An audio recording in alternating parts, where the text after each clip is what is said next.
Today's December 28th, 2021, and I've been working on this project for about 5 weeks now.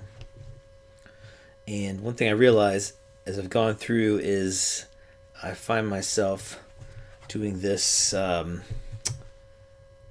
situation where I will make small little changes to the app, and I'll just do a bunch of little fixes here and there, little things, just little improvements here and there, as a way of procrastinating from tackling bigger issues that I still have to work on. For instance, the fish don't grow yet. They don't lay eggs yet. They don't hatch from eggs.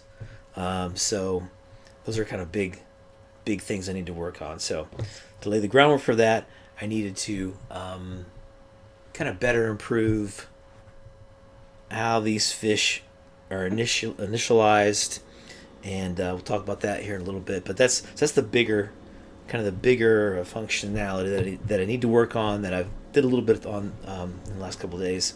But before I do that, I will cover some of the few little improvements that I've made on the system here.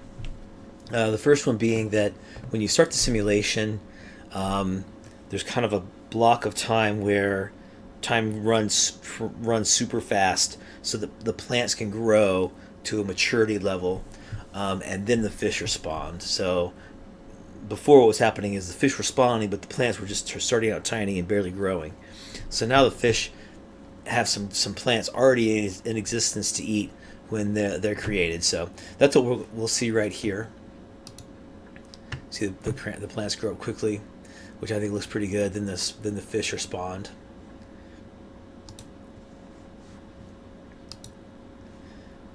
So other little changes I've made. I've decided to make it clear what poop is what. For instance, you can see down here in the very bottom, there's a kind of a this poop's kind of greenish. Greenish poop is more than 50% likely to spawn a plant, where brownish poop is less likely or not likely at all. So, for instance, if fish dies and his fish meat turns to poop, that's never going to spawn a plant.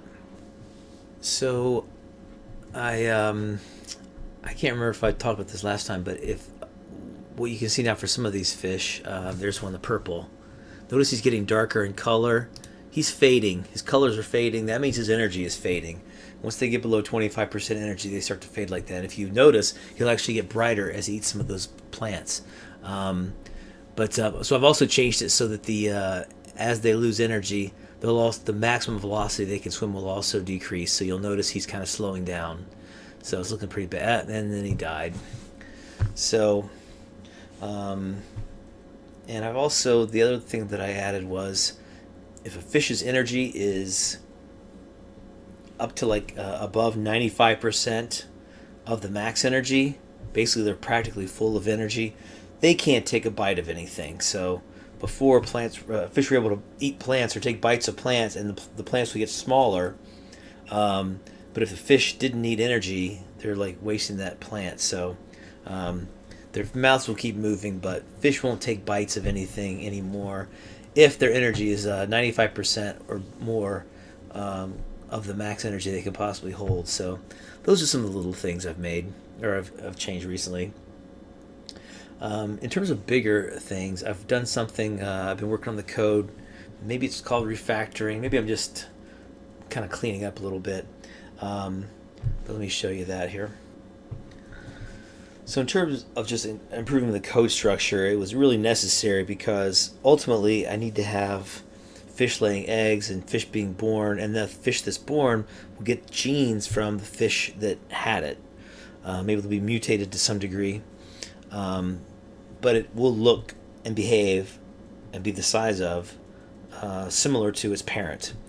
So to do that, I needed to create fish genes. So I've got a new C# class called fish genes. I've got a few things in it right now, not too many things. I've got the max width. The fish can be, essentially will control what the full size of that fish will be, what's the biggest it can be, because length is always based on a ratio of the width.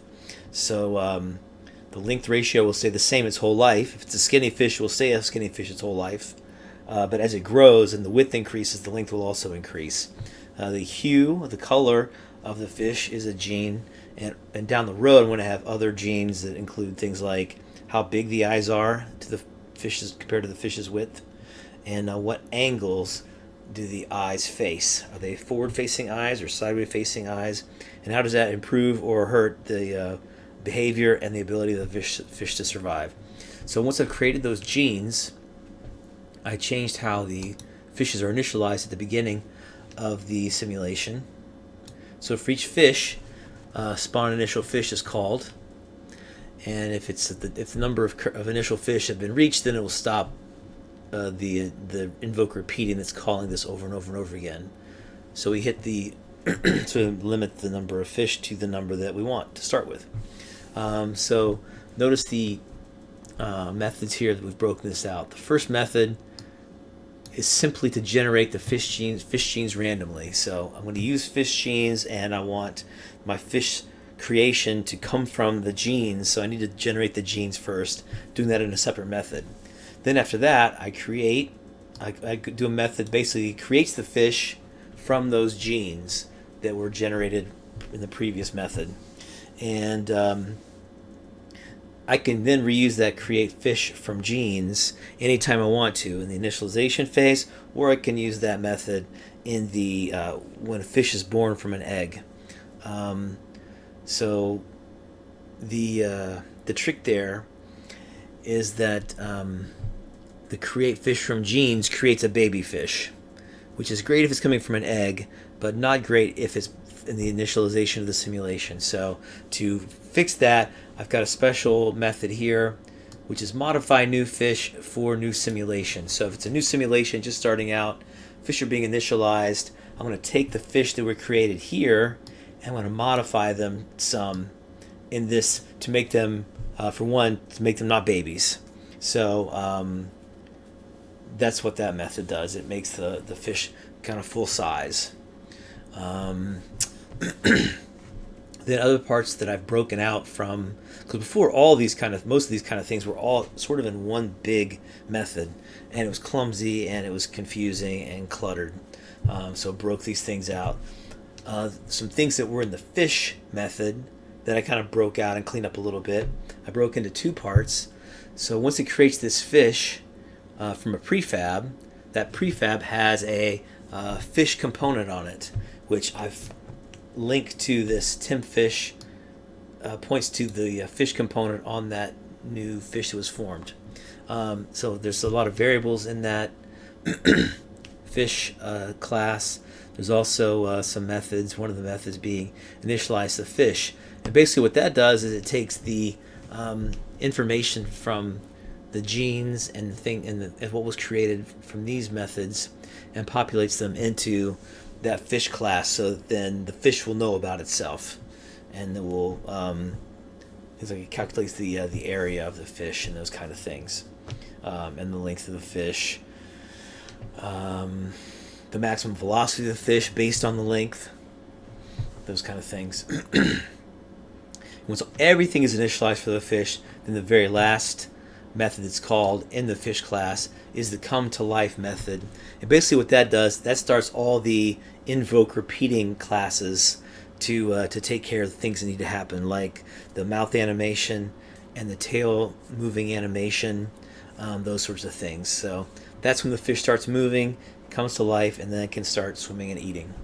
So the helpful thing about doing this is now when I do add in eggs being laid and an egg hatching, it won't need anything but this little class right here, and it can call it this method.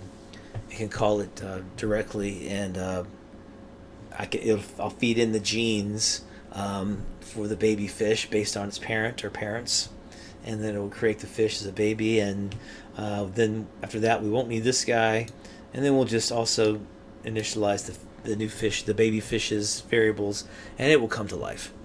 So it's going to be a lot of work to create the eggs, to create the egg laying system, and I got a lot of things to figure out: how often they'll lay eggs, how old the fish has to be to lay eggs, how much energy does it have to have for it to lay eggs. Does a fish lose energy just from growing an egg inside it? Probably so. And how long does it take for an egg to form before it lays the egg? How often will a fish be able to lay an egg? Will they continually be laying eggs all the time, or does it take some time between laying an egg before they can even start developing an egg again? So a lot of parameters I've got to figure out. And then the next step of that is, once a fish is laid, how long does it stay an egg before it hatches? And while it's an egg, it can be eaten by other fish, so that could be a problem. But then also, once the egg is hatched and the fish is born, well, it's going to be tiny. So I need to also develop a system for the fish growing from being a tiny baby fish to up to its ultimate full size. So that whole life cycle of a fish, I need to create that. Also, at this point, fish never die of old age. As long as they have energy, they can live forever, and that's not very realistic. So I also need to add probably a maximum age in for the fish as well. So a lot of pieces still to figure out here, but I feel like there's a good foundation, and those pieces are coming soon. So that's where we stand today.